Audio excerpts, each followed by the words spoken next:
क्या आप कभी अकेले हॉस्टल में रुके हैं? क्या आपने कभी आधी रात को किसी के चलने या फुसफुसाने की आवाज सुनी है? क्या आपको कभी ऐसा महसूस हुआ है कि कोई अनदेखी शक्ति आपको देख रही है? अगर हाँ, तो इस कहानी को सुनने के बाद आप अकेले रहने से पहले 2 बार सोचेंगे। स्वागत है आपका कहानियां 20 में, जहां हम आपको लेकर चलते हैं डर और रहस्य की उन कहानियों में जिनसे आपकी रातें बेचैन हो सकती हैं। आज की कहानी है रात के हॉस्टल में अकेली लड़की और खौफनाक चीखें।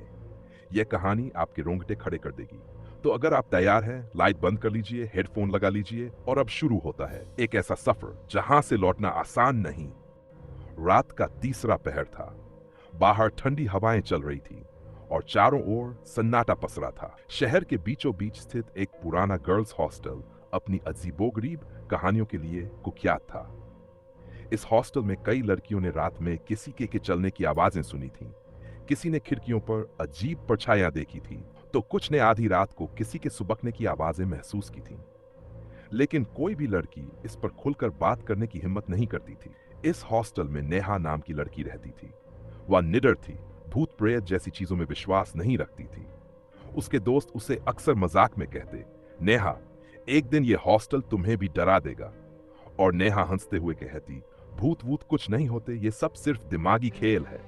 लेकिन वह नहीं जानती थी कि जिस हॉस्टल में वह इतनी बेफिक्री से रह रही थी, वहां कुछ ऐसा था जिसे समझना हर किसी के बस की बात नहीं थी। एक रात नेहा को देर तक पढ़ाई करनी थी। उसकी रूम में छुट्टियों में घर गई हुई थी, इसलिए वह अकेली थी। पूरी बिल्डिंग में सन्नाटा था। बाकी लड़कियां सो चुकी थी। नेहा अपने कमरे में बैठी किताबों में खोई हुई थी कि अचानक उसे लगा कि कोई हल्की सी सरसराहट हो रही है। उसने सिर उठाकर देखा, खिड़की के पर्दे हिल रहे थे। हवा चल रही होगी, उसने सोचा और फिर पढ़ाई में लग गई। लेकिन कुछ ही देर बाद दरवाजे पर धीमी धीमी दस्तक होने लगी। ठक ठक, ठक ठक। नेहा चौंकी। इतनी रात को कौन हो सकता है? उसने सोचा कि शायद कोई दोस्त होगी जो उससे नोट्स लेने आई हो। उसने दरवाजा खोला, लेकिन बाहर कोई नहीं था। खाली गलियारा अंधेरे में डूबा हुआ था और हॉस्टल के गलियारे में जलने वाली लाइट हल्की हल्की चपक रही थी। शायद किसी ने मजाक किया होगा। उसने बड़बड़ाया और दरवाजा बंद कर दिया। लेकिन कुछ ही मिनटों बाद दस्तक फिर से होने लगी। इस बार पहले से तेज और गहरी। ठक ठक, ठक ठक। अब नेहा थोड़ा घबराने लगी थी। उसने हिम्मत करके दोबारा दरवाजा खोला, लेकिन वहां अब भी कोई नहीं था। उसने दूर तक देखा, गलियारा पूरी तरह सुनसान था। तभी उसे लगा कि कुछ दूर खड़ी एक लड़की उसे घूर रही है। नेहा की आंखें हैरानी से फैल गई।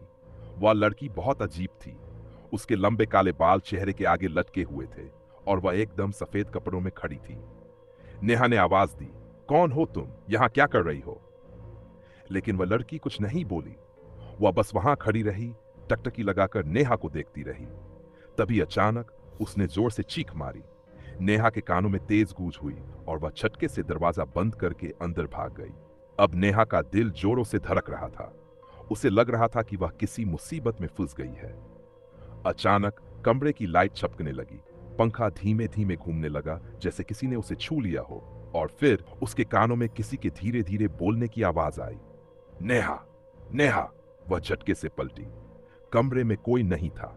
उसके रोंगटे खड़े हो गए। तभी उसने महसूस किया कि बिस्तर के नीचे कुछ हिल रहा है। उसका दिल कांप उठा।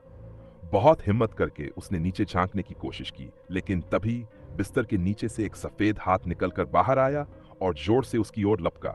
नेहा चीखती हुई पीछे हटी और अलमारी से टकरा गई। कमरे में अब अजीबोगरीब हलचल होने लगी थी। टेबल अपने आप हिल रही थी।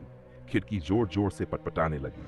फिर अचानक दरवाजा जोर से खुल गया और वही लड़की अंदर घुस आई। अब उसका चेहरा पूरी तरह दिख रहा था, पीला, सूखा, और उसकी आंखें काली गहरी खाइयों जैसी थीं। नेहा ने अपनी पूरी ताकत से चीख मारी, मुझे छोड़ दो।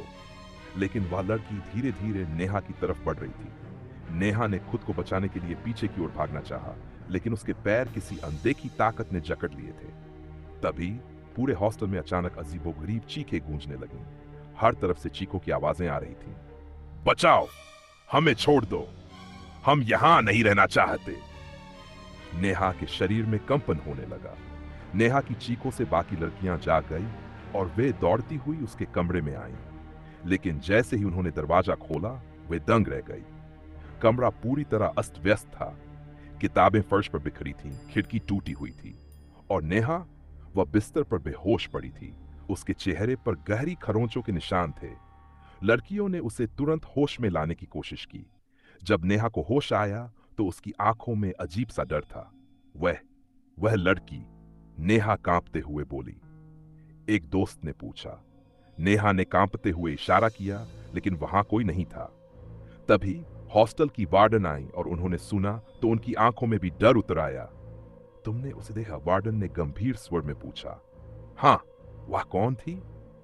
वार्डन ने लंबी सांस ली और धीरे से कहा, वह इस हॉस्टल में कई साल पहले रहने वाली एक लड़की थी जिसने यहीं आत्महत्या कर ली थी।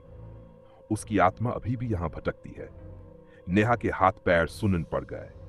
अब वह समझ चुकी थी कि कुछ चीजें मजाक नहीं होती, कुछ डर असली होते हैं और कुछ कहानियां कभी खत्म नहीं होती। अगर आपको यह कहानी पसंद आई तो कहानी 2.0 चैनल को जरूर सब्सक्राइब करें। और हां, अगली बार अगर आप अकेले हॉस्टल में हो तो जरा संभल कर